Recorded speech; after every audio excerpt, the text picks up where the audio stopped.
Verses 36 to 38. We have seen one unhappy difference among the brethren, which was of a public nature, brought to a good issue, but here we have a private quarrel between two ministers, no less men than Paul and Barnabas, not compromised indeed, yet ending well. Here is a good proposal Paul made to Barnabas to go and review their work among the Gentiles and renew it, to take a circuit among the churches they had planted, and see what progress the gospel made among them. Antioch was now a safe and quiet harbor for them, they had there no adversary nor evil occurrent, but Paul remembered that they only put in there to refit and refresh themselves, and therefore begins now to think of putting to sea again, and, having been in winter quarters long enough, he is for taking the field again, and making another campaign, in a vigorous prosecution of this holy war against Satan's kingdom. Paul remembered that the work appointed him was afar off among the Gentiles, and therefore he is here meditating a second expedition among them to do the same work, though to encounter the same difficulties, and this some days after, for his active spirit could not bear to be long out of work, no, nor his bold and daring spirit to be long out of danger. To whom he makes this proposal to Barnabas, his old friend and fellow laborer, he invites his company and help in this work. We have need one of another, and may be in many ways serviceable one to another, and therefore should be forward both to borrow and lend assistance. Two are better than one. Every soldier has his comrade. For whom the visit is designed, let us not presently begin new work, nor break up new ground, but let us take a view of the fields we have sown. Come, and let us get up early to the vineyards, let us see if the vine flourish. Cant 7:12. Let us go again and visit our brethren in every city where we have preached the word of the Lord. Observe, he calls all the Christians brethren, and not ministers only, for, have we not all one Father? He has a concern for them in every city, even where the brethren were fewest and poorest, and most persecuted and despised, yet let us visit them. Wherever we have preached the word of the Lord, let us go and water the seed sown. Note, those that have preached the gospel should visit those to whom them have preached it. As we must look after our praying, and hear what answer God gives to that, so we must look after our preaching, and see what success that has. Faithful ministers cannot but have a particular tender concern for those to whom they have preached the gospel, that they may not bestow upon them labor in vain. See 1th 3:5, 6. 3. What was intended in this visit? Let us see how they do, poes ekausi how it is with them. It was not merely a compliment that he designed, nor did he take such a journey with a bare how do you do?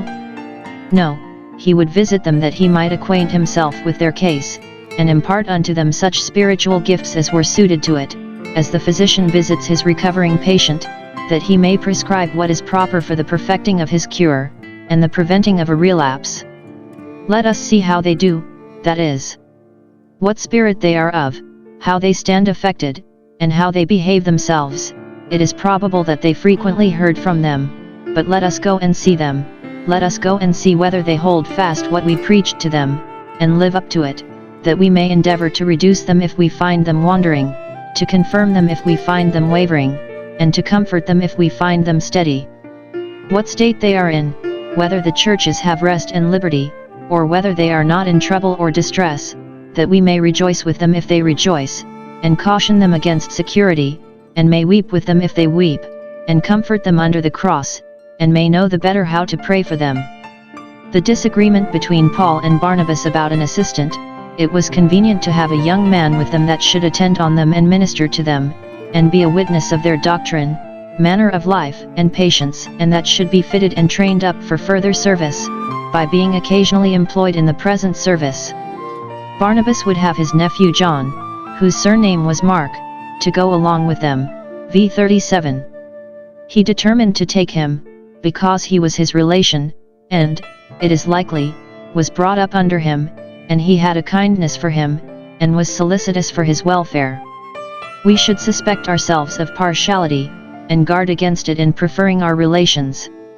Paul opposed it, v. 38. He thought not good to take him with them, auk Isaiah he did not think him worthy of the honor, nor fit for the service, who had departed from them, clandestinely as it should seem, without their knowledge, or willfully, without their consent, from Pamphylia, ch. 13:13, and went not with them to the work, because he was either lazy and would not take the pains that must be taken, or cowardly and would not run the hazard.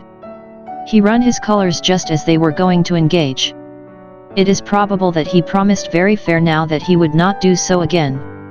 But Paul thought it was not fit he should be thus honoured who had forfeited his reputation, nor thus employed who had betrayed his trust, at least, not till he had been longer tried. If a man deceive me once, it is his fault, but, if twice, it is my own, for trusting him. Solomon saith, confidence in an unfaithful man in time of trouble is like a broken tooth, and a foot out of joint, which will hardly be used again. Prov 25:19. 3. The issue of this disagreement, it came to such a height that they separated upon it.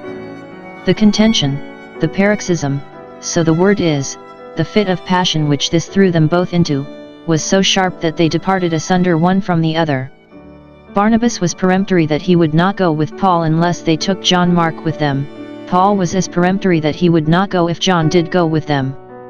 Neither would yield, and therefore there is no remedy but they must part. Now here is that which is very humbling, and just matter of lamentation, and yet very instructive. For we see, 1.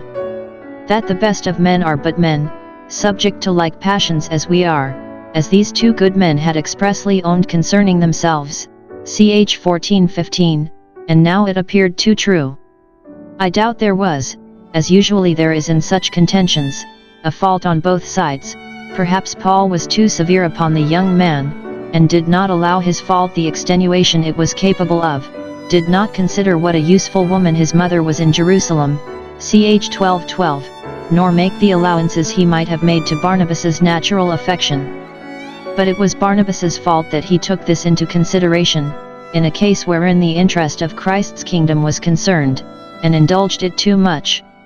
And they were certainly both in fault to be hot as to let the contention be sharp. It is to be feared they gave one another some hard words, as also to be so stiff as each to stick resolutely to his opinion, and neither to yield. It is a pity that they did not refer the matter to a third person, or that some friend did not interpose to prevent its coming to an open rupture. Is there never a wise man among them to interpose his good offices, and to accommodate the matter, and to put them in mind of the Canaanite and the Perizzite that were now in the land, and that not only Jews and heathens, but the false brethren among themselves, would warm their hands at the flames of the contention between Paul and Barnabas? We must own it was their infirmity, and is recorded for our admonition, not that we must make use of it to excuse our own intemperate heats and passions, or to rebate the edge of our sorrow and shame for them. We must not say, what if I was in a passion, were not Paul and Barnabas so? No, but it must check our censures of others, and moderate them. If good men are soon put into a passion, we must make the best of it. It was the infirmity once of two of the best men that ever the world had. Repentance teaches us to be severe in reflections upon ourselves, but charity teaches us to be candid in our reflections upon others. It is only Christ's example that is a copy without a blot. 2. That we are not to think it strange if there be differences among wise and good men. We were told before that such offences would come, and here is an instance of it. Even those that are united to one and the same Jesus, and sanctified by one and the same Spirit, have different apprehensions, different opinions, different views, and different sentiments in points of prudence.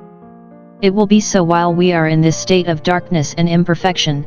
We shall never be all of a mind till we come to heaven, where light and love are perfect. That is charity which never fails. 3. That these differences often prevail so far as to occasion separations. Paul and Barnabas, who were not separated by the persecutions of the unbelieving Jews, nor the impositions of the believing Jews, were yet separated by an unhappy disagreement between themselves. Oh, the mischief that even the poor and weak remainders of pride and passion, that are found even in good men, do in the world, do in the church. Now wonder the consequences are so fatal where they reign.